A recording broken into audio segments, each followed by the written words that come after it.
একটা বাচ্চা পালতে যেরকম কষ্ট একটা পেজ চালাতে কিন্তু তার থেকে আরও বেশি কষ্ট বলে আমি মনে করি।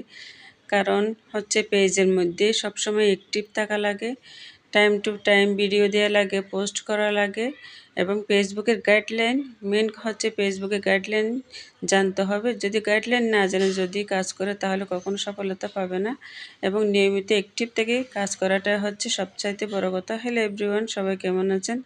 আশা করছি সবাই খুবই ভালো আছেন। বরাবরের মতো আজকেও একটু ব্লগ ভিডিও নিয়ে হাজির হয়ে গেলাম। সকালবেলা বাজারে গিয়ে সবজি আর মাছ নিয়ে এসেছিলাম। শরীরটা কয়েকদিন ধরে ভালো যাচ্ছিল না, তো দেখা যাচ্ছে এদিকে আমি লাউ নিয়ে মাছের মাথা দিয়ে রান্না করব। এটা সুন্দর করে আমি কেটে নিচ্ছিলাম।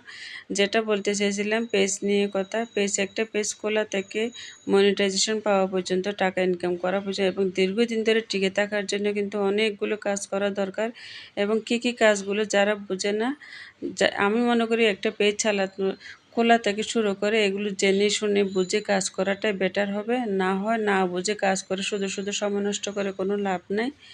কারণ একটা জিনিস সম্পর্কে আগে ধারণা থাকা দরকার। যেমন আমার বেলায় হয়েছিল, আমি দীর্ঘদিন ধরে এই পেজে আছি, ফেসবুকে আছি, কিন্তু আমি আগে তেমনটা জানলেও কিন্তু এক একজনের গাইডলাইনের কথা শুনে অনেকবার হতাশ হয়েছি, অনেকবার পেজ ডিলিট করেছি, অনেকবার পেজ রিচ ডাউন হয়েছে। আমি মনে করি আগে সবগুলো নিয়ম কানুন জেনে বুঝে কাজ করা ভালো, না হয় শুধু শুধু কষ্ট করে সময় নষ্ট করা ছাড়া কোনো কিছু না। তো দেখা যাচ্ছে পেজ খোলার পর থেকে যেখানে এখানে সাপ্তাহিক যে একটা চ্যালেঞ্জ দেওয়া হয়, উইকলি চ্যালেঞ্জ, এটা পূরণ করাটা কিন্তু দরকার। এটা যদি পূরণ করা হয় তাহলে ফেসবুকের কাছে একটা গ্রিন সিগন্যাল যাবে, না তুমি অ্যাক্টিভ আছো, এটা ফেসবুক বুঝতে পারবে, তাহলে তোমার পেজটা আস্তে আস্তে গ্রো করবে।